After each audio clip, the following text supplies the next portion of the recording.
রাজজ্যোতিষী। আজ্ঞে মহারাজ। আমাদের এখন সময় কেমন যাবে সে বিষয়ে কিছু বলো। মহারাজ, এখন আপনার সময় খুব ভালো যাবে। কোনো বিদেশি শত্রু আক্রমণ করবে না।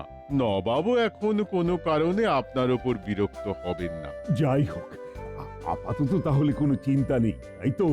রাজ্যের সবাই নিশ্চয়ই সুখে শান্তিতেই থাকবে, কি বলেন মন্ত্রী মশাই? হ্যাঁ, কি আর বলি মহারাজ, সত্যি কথা বলতে আমাদের রাজ্যের প্রজারা, মানে বিশেষ করে চাষি, ধোপা, জেলে, এরা একেবারেই সুখে নেই মহারাজ। এরা খুব কষ্টে আছে। ছি গোপাল, ছি! প্রজারা কষ্টে আছে জেনে তুমি হাসছো?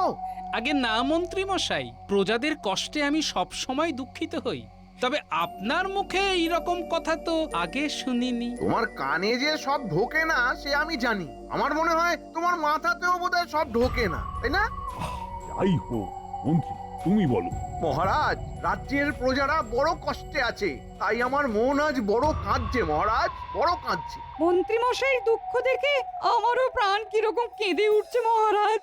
কান্না আর দুঃখ বড় সংক্রামক মহারাজ।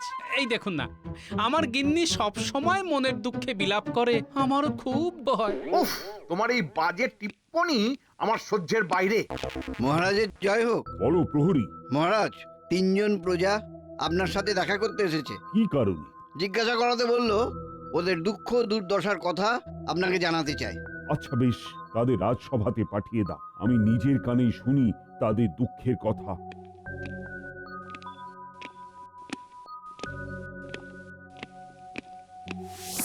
সামনে এসে দাঁড়াও সবাই। প্রণাম মহারাজ।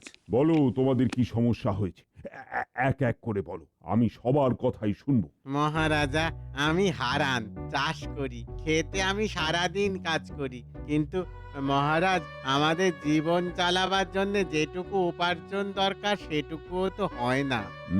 বটে। আরো যদি কিছু অর্থ থাকতো তবে মহাজনের কাছ থেকে আর ধার করতে হয় না। জীবনে একটু হলেও তো শান্তি পাই মহারাজ। মহারাজ মহারাজ আপনার কাছে আশা, যদি কিছু অর্থ দিয়ে আমাকে সাহায্য করেন তবে বড় ভালো হয়। কি বলো মন্ত্রী? মহারাজ, এ বড়ই দুঃখে আছে, এইটুকু বুঝতে পারছি। তবে তুমি যে সারাদিন খেতে থাকো তাতেও ফসল পুরো ভরে না। আগে না মন্ত্রী মশাই। কি জানি, আমার মনে হয় তোমার আরো কিছু ভালো খাওয়া দরকার, তবে তুমি আরো ভালো করে চাষ করতে পারবে। আমার কাছে এগুলো হচ্ছে বাঁ হাতের খেল, কোনো ব্যাপারই না। তোমার কথা বলো। মহারাজ, আমি সুবল, আমি জেলে মাছ ধরি। তা তোমার আসার কারণ? মহারাজ, আমরা 3 জনে একই কারণে এসেছি। মাছ ধরে বিক্রি করে সেই পরিমাণ অর্থ উপার্জন হচ্ছে না মহারাজ, বড় ঘাটতি হয়ে যাচ্ছে। মহারাজ, আমি মনু, আমি একজন ধোপা। মানুষের পোশাক পরিষ্কার করে গাধার পিঠে চাপিয়ে সবাইকে দিয়ে দিই, কিন্তু আমার যা আয় হচ্ছে এখন তাতে আমি গাধাকেও দানা পানি খাওয়ানোর খরচ করতে পারছি না মহারাজ। বেশ, তোমাদের কথা আমি শুনলাম, তোমাদের সবারই কিছু অর্থ হলে সুবিধে হয় সেটাও বুঝতে পারছি। আমাকে বরং একদিন ভাববার সময় দাও। এই মাছ ধরা এককালে কত ধরেছি, কোনো ব্যাপারই না। এও মনে হচ্ছে মন্ত্রী মশাই আপনার বাম হাতের খেল। নিশ্চয়, এই যে ধোপা, ওর কাজ তো একেবারেই সহজ, কোনো ব্যাপার নাকি এগুলো। তাহলে তুমি কি বলতে চাও মন্ত্রী? দেখুন মহারাজ, দেখুন, আমার মনে হয় অর্থের অভাবে এরা ঠিক মতো খেতে পাচ্ছে না, তাই এই সহজ কাজগুলো করে উঠতে পারছে না। বেশ, তোমরা এখন যাও। আজ্ঞে মহারাজ। মহারাজের জয় হোক। যাও যাও যাও, তোমরা যাও, আর চিন্তা করো না, কেমন? মহারাজকে যখন বলেছো তখন মহারাজ নিশ্চয়ই কিছু ভাববে তোমাদের জন্য। যাও।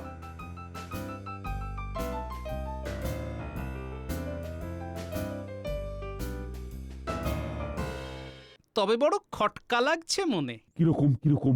মহারাজ, মন্ত্রী মশাইয়ের প্রজাদের দুঃখে মন কেঁদে উঠল, আর অমনি প্রজারা তাদের দুঃখ অর্থ কষ্টের কথা মহারাজকে বলতে চলে এলো। এটাই আমার কেমন যেন লাগছে মহারাজ। তোমার বিষ দৃষ্টি বন্ধ করো গোপাল। আমি মানুষের মন পড়তে পারি, হৃদয় দিয়ে তাদের অনুভব করতে পারি। তাই বুঝি? দেখুন মহারাজ, আমি রাজ্যের প্রজাদের কাজকর্ম কষ্ট সব লক্ষ্য রাখি। মহারাজ, আপনি রাজা হয়ে যেটা বুঝতে পারেন না সেটা আমি মন্ত্রী হয়ে ঠিক বুঝতে পারি। হ্যাঁ, বেশ মন্ত্রী, বেশ, হয়তো ঠিক বলেছে। আর আমি রাজা হয়তো সব বুঝতে পারি না, সত্যি তো। এরা তো এলো, আর আমি তো এদের দুঃখ দুর্দশার কথা জানতামও না। মহারাজ যদি অনুমতি দেন তবে একটি দুটি বাক্য বলতে পারি। বেশ, অনুমতি দিলাম। চিন্তা নেই আছে রাজার এক মহান হৃদয়। কষ্ট নেই প্রজার ওপর রাজা বড়ই সদয়। বেশ ভালো বললে তো সভাকবি। আজকে রাজসভা এখানে শেষ হোক। আমি এই চাষি ধোপার জেলের বিষয়ে যা করণীয় সেটা কাল রাজসভাতেই বলবো।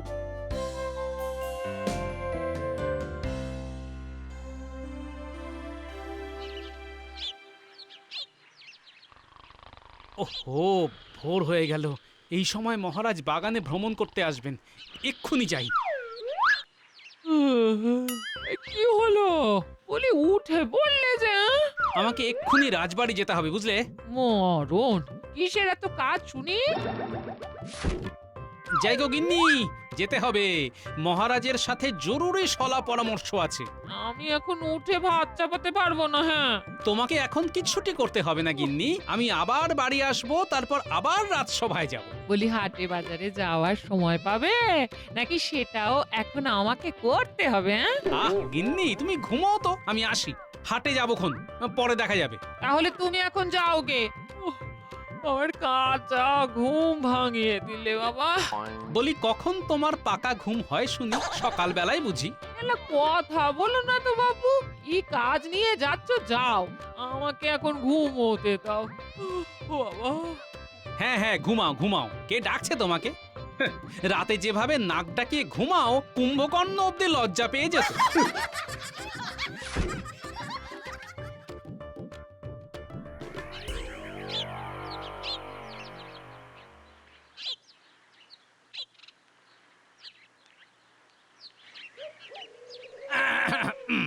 প্রণাম মহারাজ। এসো গোপাল, এসো। আমার মন বলছিল তুমি আসবে। কাল থেকে আমি চিন্তাই করে চলেছি, কি জানি আজকের দিন আমার আবার কেমন যায়।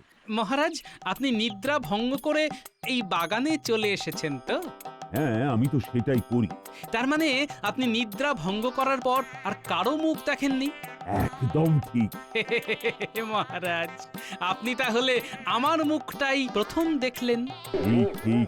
তাহলে আপনার দিন আজ খুব ভালো যাবে মহারাজ। ঠিক বলেছো গোপাল। তা তুমি কার মুখ দেখলে? মহারাজ, আমি শুধু মুখ নয়, গিন্নির মুখ ঝামটা খেয়ে এলাম। তার কাঁচা ঘুম ভাঙিয়ে ভোরবেলা আপনার কাছে চলে এসেছি যে। বেশ বেশ, এবার বলো তো, কাল থেকে আমি যে চিন্তা করছি তার নিষ্পত্তির কি উপায়? মহারাজ, রাজকোষ থেকে আপনি যদি হারান চাষি, সুবল জেলে আর মনু ধোপাকে অর্থ দিয়ে সাহায্য করেন, তাহলে এই মুহূর্তে ওদের হয়তো উপকার হবে, কিন্তু এরকম সমস্যা সব সময় আসতে থাকবে মহারাজ। তখন কিন্তু আপনার নিস্তার হবে না, কারণ আপনি অর্থ দিয়েছেন, প্রজাদের প্রত্যাশাও থাকবে। তাহলে উপায় কি গোপাল? মহারাজ, আমাদের রাজসভা সপ্তাহে একদিন বন্ধ থাকে। হ্যাঁ, ঠিক ঠিক। এখন দেখুন, চাষি চাষ করে কখন? সময়টা ধরে নিন 8 ঘন্টা, ওই সকাল 6টা থেকে দুপুর 2টো পর্যন্ত। এটাও ঠিক। জেলে মাছ ধরে কখন? দুপুর 2টো থেকে রাত অবধি। সেও ঠিক। ধোপা কাপড় কাচে মূলত রাতে, আর ভোরবেলা সূর্যের আলোয় কাঁচা জামা কাপড় মেলে দেয়। হ্যাঁ ঠিক। এখন চাষি বলুন, ধোপা বলুন আর জেলে বলুন, সপ্তাহে 7 দিন কাজ তো কেউ করতে পারে না। না না, সে তো সম্ভব নয়। কিন্তু মহারাজ, যদি এরা 7 দিনই কাজ করত, তবে জেলের কপালে আরো কিছু মাছ জুটত। চাষি আর একটু বেশি ফসল ফলাতে পারত, বা ধোপা আর একটু বেশি পোশাক কাচতে পারত। সবই তো বুঝলাম, কিন্তু 7 দিন তো একটানা কায়িক শ্রম করা যায় না, সেটা তো তুমি জানো। জানি মহারাজ। আমি আপনাকে প্রশ্ন করতে চাই। নির্ভয় করো। আপনার কি মনে হয়, এই রাজসভাতে বসে আমরা কি খুব কায়িক শ্রম করি? সে আবার, তোমরা তো বসে থাকো, এতে মাথায় বুদ্ধি আর বোকামির ব্যথা হতে পারে, কিন্তু সেটা তো কায়িক শ্রম নয়। আপনি নির্ভুল মহারাজ।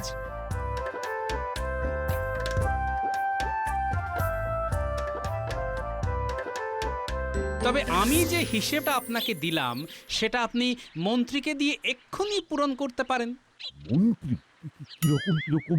হারান, সুবল আর মনুর যে পরিমাণ উপার্জনের অধিক অর্থের দরকার সেই পরিমাণ অধিক ফসল মন্ত্রী ফলাবে। যেদিন রাজসভা বন্ধ থাকবে মাছ ধরবে আর কাপড়ও কাচবে। হ্যাঁ? তুমি যা বলছো ভেবে বলছো তো গোপাল? মহারাজ, আপনি কি ভুলে গেছেন কাল রাজসভায় মন্ত্রী কি বলেছিল? এক্ষুনি ঠিক খেয়াল পড়ছে না, তবে মহারাজ, মন্ত্রী বলেছিল এই সব তার বাঁ হাতের খেল, এসব তার কাছে কোনো ব্যাপারই নয়। এই সব যখন কোনো ব্যাপারই নয় আর সারা সপ্তাহ মন্ত্রীকে যখন কোনো কায়িক শ্রম করতে হচ্ছে না, তখন মন্ত্রী মশাই না হয় একটু চাষ করুক, একটু মাছ ধরুক আর একটু কাচাকাচি করুক।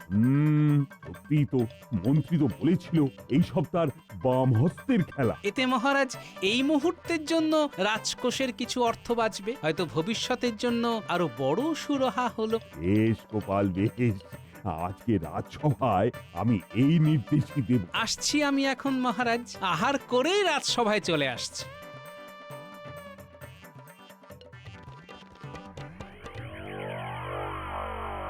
হারান চাষি, তুমি কখন চাষ করো? আগে মহারাজ, ওই সকাল থেকে দুপুর অবধি। বাহ, আচ্ছা সুবল জেলে, তুমি কখন মাছ ধরো? মহারাজ, মাছ সব থেকে ভালো পাওয়া যায় ওই দুপুরে আর সন্ধ্যের দিকে। বাহ, তা বনু, তুমি কখন তোমার কাজ শুরু করো? আমাদের কাজ মহারাজ সন্ধ্যের পর। সংগ্রহ করা যা পোশাক থাকে সব ওই সন্ধ্যের পর কাচি আর মেলে দিই। সারা রাত হাওয়ায় শুকিয়ে যায়, সকালে তুলে ফেলি। বাহ বাহ বাহ, চমৎকার চমৎকার। মহারাজ, আপনি কি ঠিক করলেন সেটা জানতেই তো আমাদের আশা। আমি তোমাদের থেকে একদিন সময় চেয়েছিলাম, সিদ্ধান্ত আমি নিয়েছি। মহারাজ, আমি তাহলে এক্ষুনি খাজাঞ্চির সাথে যোগাযোগ করছি। আপনি এদের কত অর্থ দেবেন বলে দিন। অর্থ তো আমি দেব না। হ্যাঁ, তাহলে মহারাজ? মন্ত্রী, তুমি কাল বলেছিলে এই চাষ করা, মাছ ধরা, ধোপার কাজ সব তোমার নাকি বাঁ হাতের খেল, কোনো ব্যাপারই নয়, কি তাই তো গোপাল? নির্ভুল মহারাজ। তাই মন্ত্রী, আমি তোমাকে নির্দেশ দিচ্ছি, সপ্তাহে যেদিন রাজসভা বন্ধ থাকবে সেদিন তুমি সকালে চাষ করবে, দুপুরে মাছ ধরবে আর রাতের বেলায় কাপড় কাচবে।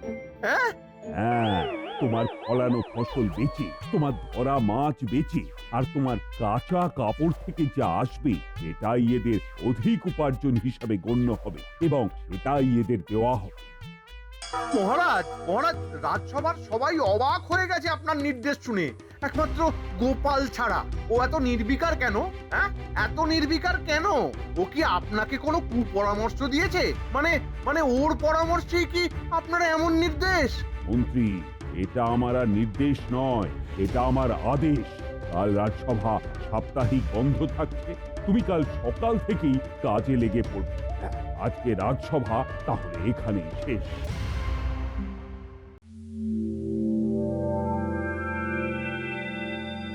হতভাগা গোপাল, যেই একটা বেফাস কথা বলেছি ঠিক ঠিক ধরে নিয়ে মহারাজের কানে দিয়েছে। হায় হায় হায় হায়, এখন আমাকে চাষ করতে হবে। কি করি কি করি কি করি? আরে চাষ করতে তো জানিও না। মাটি মাটি মাটি মাটি মাটি মাটি, হ্যাঁ, প্রথমে মাটি কোপাতে হবে।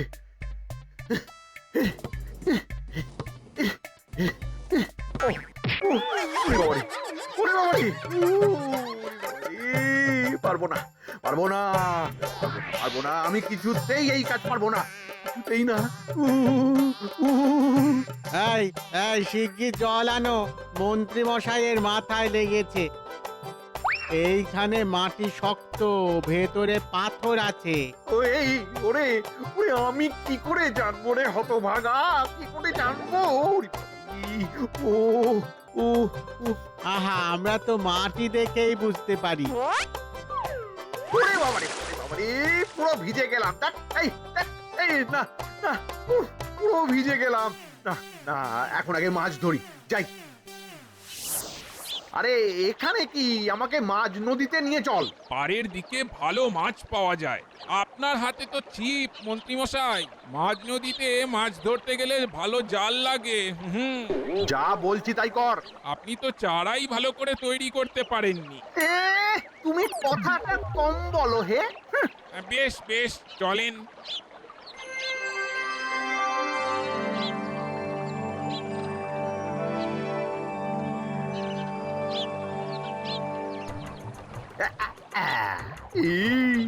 এই বড় সড়ো কিছু গেঁথেছে মনে হচ্ছে।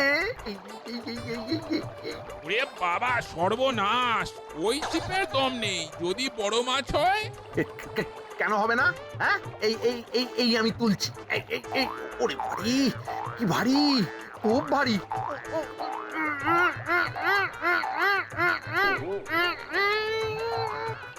ওরে বাবা, সাপ, সাপ!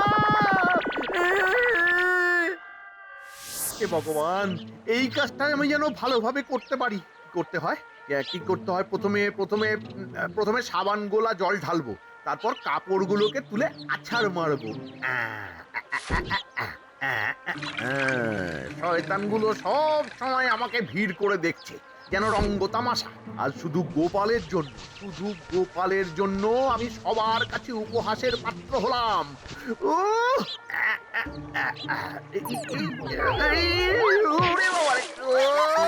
বাবা গো, কোমরটা ভাঙলো, কোমরটা ভাঙলো নাকি রে বাবা। আজকে পারি না, আজকে পারি না। হে মহারাজ, আপনি কি আদেশ করলেন? সবাই হাসছে, আমি এই রাজ্যের মন্ত্রী, আমাকে দেখে সবাই হাসছে। হায় হায় হায় হায় হায়, ও হো হো হো।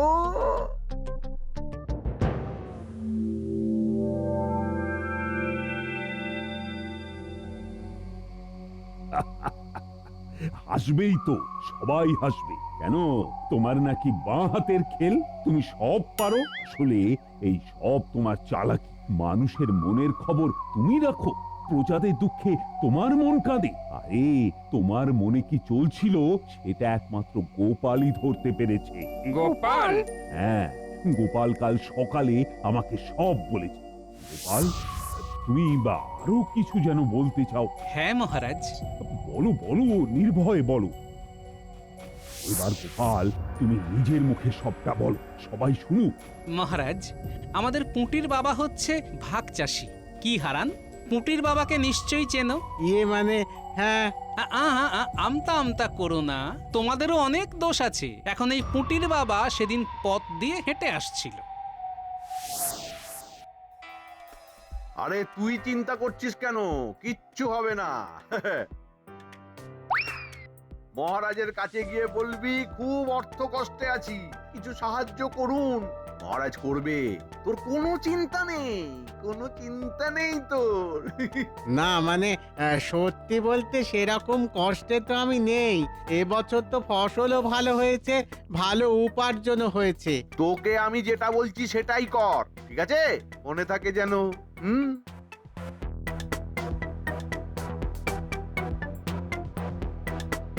কি গো হারান, মন্ত্রীমশাই কি বলে গেল? ওই ওই মহারাজের কাছে গিয়ে অর্থ সাহায্য চাইতে বলল। কিন্তু ভগবানের আশীর্বাদে তোমার তো ভালো উপার্জন হয়েছে। তাতে কি, আরো অর্থ পাওয়া যাবে। তুমি চলো না, মহারাজকে বলো মহারাজ তোমাকেও সাহায্য করবে। আমার প্রয়োজন তো দেখছি না। আচ্ছা চলি।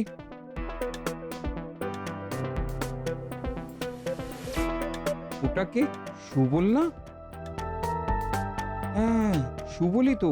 আবার মন্ত্রী এখানে কথা বলছে। না, ব্যাপারটা দেখতে হচ্ছে।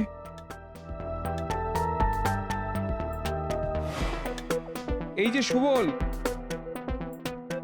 কেমন চলছে দিন? আর বলো না, বড় অর্থ কষ্টে আছি। সে কি, এতদিন তো শুনিনি। না গো, আমি খুব খারাপ আছি। বেশ, তোমার দিন যাতে ভালো কাটে সেই জন্যই মনে হয় মন্ত্রীমশাই কিছু ভাবনা চিন্তা করছে। ওনার মতো ভালো মানুষ হয় না। বুঝলে গোপাল দাদা, মন্ত্রী মশাই এখন সবার উপকার করতে লেগেছে। প্রথমে হারান চাষি, তারপর সুবল জেলে, এমনকি মনু ধোপার কাছ থেকেও ফিরতে দেখলাম। সেটাই তো সব থেকে বড় চিন্তার ব্যাপার। মন্ত্রী নিজে থেকে কারো উপকার করছে, এটা ভাবতেও যেন কিরকম লাগছে। কোন রকম স্বার্থ ছাড়া মন্ত্রী তো এরকম কাজ করতে পারে না। তুমি মনে হয় ঠিক বলছো। তুমি আমাকে বলে খুব ভালো করলে, ভালোই হলো। মন্ত্রীর কাজের উপর আমি নজর রাখবো। ও ভীষণ রকমের ধড়িবাজ। আমার মনে হয় সবাইকে অর্থ পাইয়ে নিজেও তার ভাগ বসাবে। মহারাজ, এই হলো ঘটনার ইতিবৃত্ত। এখন হারান, সুবল, মনু, তোমরা বলো, মন্ত্রী তোমাদের অর্থ পাইয়ে নিচে তার ভাগ চেয়েছিল কিনা? বলো বলো, কোনো ভয় নেই। আমাদের ভুল হয়ে গেছে মহারাজ। আমাদের সবার উপার্জন ভগবান ও আপনার আশীর্বাদে ভালোই আছে, কিন্তু মন্ত্রী মশাই যে আমাদের লোভ দেখালো। অর্থ পেলে তার অর্ধেক মন্ত্রীকে দিতে হতো। দেখেছেন মহারাজ, যা ভেবেছিলাম। মহারাজ, আজ ক্ষমা করুন মহারাজ, আমার যা শাস্তি সে তো আমি পেয়ে গেছি মহারাজ। আমার কোমরটা, ওরে বাবা, ক্ষমা করুন মহারাজ, ক্ষমা করুন আমাকে। এ শাস্তিও যথেষ্ট নয়। তোমাকে রাজসভা ছেড়ে এখন প্রতিদিন চাষ করতে হবে। ফসল ফলিয়ে যা উপার্জন করবে সেটা দিয়ে এই হারান, মনু, সুবলকে 4 ভাগের 3 ভাগ দেবে, আর 1 ভাগ গোপালের জন্য। আবার মহারাজ আমার জন্য কেন? দেখি গোপাল, তুমি সকাল সকাল গিন্নিকে বিরক্ত করে কাঁচা ঘুম ভাঙিয়ে আমার কাছে ছুটে এসেছিলে, আর মন্ত্রীর ফসল বেচার অর্থে গিন্নিকে একটা নতুন শাড়ি কিনে দেবে না? জয় গোপালের জয়। সব শেষে আমার গিন্নিরই জয়। যাই, এখনই গিন্নিকে সুসংবাদটা দিয়ে আসি।